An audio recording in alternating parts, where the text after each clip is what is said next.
নমস্কাৰ এটি বিশেষ বাতৰি লৈ নিউজ নৰ্থ ষ্টুডিঅ'ত মই মুকেবুল সিং যোৰহাট জিলা ভিত্তিক অনুৰ্ধৰ 11 আৰু অনুৰ্ধৰ 15 বছৰ শাখাৰ এখনি দবা প্ৰতিযোগিতা অনুষ্ঠিত হৈ যায়। জিলাখনৰ বিভিন্ন স্থানৰ খেলুৱৈসকলে প্ৰতিযোগিতাখনিত যোগদান কৰা পৰিলক্ষিত হয়। নিউজ নৰ্থ বিশেষ প্ৰতিবেদন। যোৰহাট জিলা ভিত্তিক অনুৰ্ধৰ 11 আৰু অনুৰ্ধৰ 15 বছৰ শাখা এখনি দবা প্ৰতিযোগিতা অনুষ্ঠিত হৈ যায়। জিলাখনৰ বিভিন্ন স্থানৰ খেলুৱৈসকলে প্ৰতিযোগিতাখনিত যোগদান কৰা পৰিলক্ষিত হয়। নমস্কাৰ, আজিৰ পৰা আমাৰ যোৰহাট জিলা দবা সংস্থাৰ উদ্যোগত আমাৰ এই ৰজামুলস্থিত কাৰ্যালয়ত আমাৰ জিলা ভিত্তিত যিখন আণ্ডাৰ 11 আৰু আণ্ডাৰ 15 ষ্টেট চেম্পিয়নশ্বিপখন আমি অনুষ্ঠিত কৰিছোঁ। এই প্ৰতিযোগিতাখন 3টা দিনত হ'ব আৰু সম্পূৰ্ণ লীগ বেচিছত হ'ব। আজি 19 তাৰিখে হ'ব, অহা 23 তাৰিখে ইয়াৰ 3rd আৰু 4th ৰাউণ্ডখিনি হ'ব আৰু 5th আৰু 6th ৰাউণ্ডৰ খেলসমূহ অহা দেওবাৰে অনুষ্ঠিত হ'ব। আৰু এই প্ৰতিযোগিতাখনৰ পৰাই আগন্তুক যিবিলাক সদৌ দবা প্ৰতিযোগিতা হ'ব, ইয়াত আণ্ডাৰ 11ৰ ল'ৰা আৰু ছোৱালী শাখা আৰু আণ্ডাৰ 15ৰ ল'ৰা আৰু ছোৱালী শাখা 4জনকৈ খেলুৱৈ আমি ইয়াৰ পৰা বাছনি কৰিম আৰু যোৰহাট জিলা হৈ তেওঁলোকে প্ৰতিনিধিত্ব কৰিবৰ বাবে সুবিধা আমি প্ৰদান কৰিম। ইয়াৰ আগতেও আমি এপ্ৰিল মাহৰ লাষ্টৰ ফালে আমি আণ্ডাৰ 7, আণ্ডাৰ 17 আৰু ওমেন কেটেগৰী খেলসমূহ আমি অনুষ্ঠিত কৰিলোঁ। তাৰপৰাই আমি যোৰহাট জিলাৰ টিমসমূহ 7, 17 আৰু ওমেনৰ বাছনি কৰিলোঁ।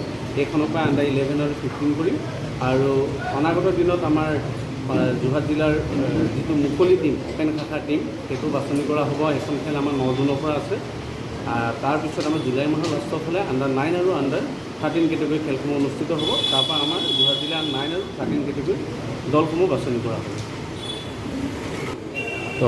আজি যিখন আমাৰ 11 আৰু 15 প্ৰতিযোগিতা অনুষ্ঠিত হৈছে 3দিনীয়া কাৰ্যসূচী লৈ, সেই প্ৰতিযোগিতাখনত এটা উল্লেখনীয় দিশ দবাৰ খেলৰ আজিৰ দিনত বহুতো প্ৰচাৰ যোৰহাটৰ চুবুকিনে হৈছে আৰু আমাৰ সন্থাও এই কাৰ্যত আমি বহুতো কাৰ্য ৰূপায়িত কৰি আহিছোঁ।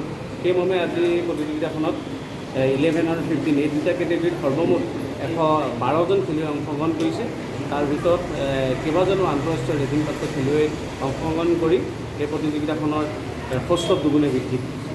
উল্লেখযোগ্য যে সাংস্কৃতিক তথা শৈক্ষিক নগৰী যোৰহাট চহৰৰ জগন্নাথ বৰুৱা পথস্থিত যোৰহাট জিলা দবা সন্থাৰ নিজা কাৰ্যালয়ত 19 মে দেওবাৰে এটি গাম্ভীৰ্যপূৰ্ণ অনুষ্ঠানেৰে প্ৰতিযোগিতাখনিৰ শুভ উদ্বোধন কৰা হয়।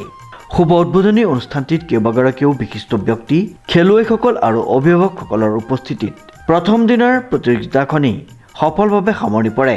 19 মে পুৱা 10:30 প্ৰথম ৰাউণ্ড, 1:30 দ্বিতীয় ৰাউণ্ডৰ খেলসমূহ অনুষ্ঠিত হয়।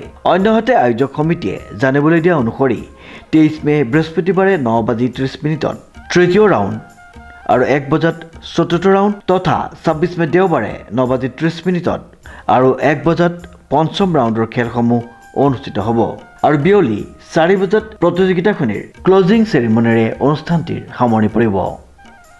শ্ৰীমন্ত মাধৱ বৰুৱাৰ সহযোগত উৎপল দাসৰ ৰিপৰ্ট, নিউজ নাও।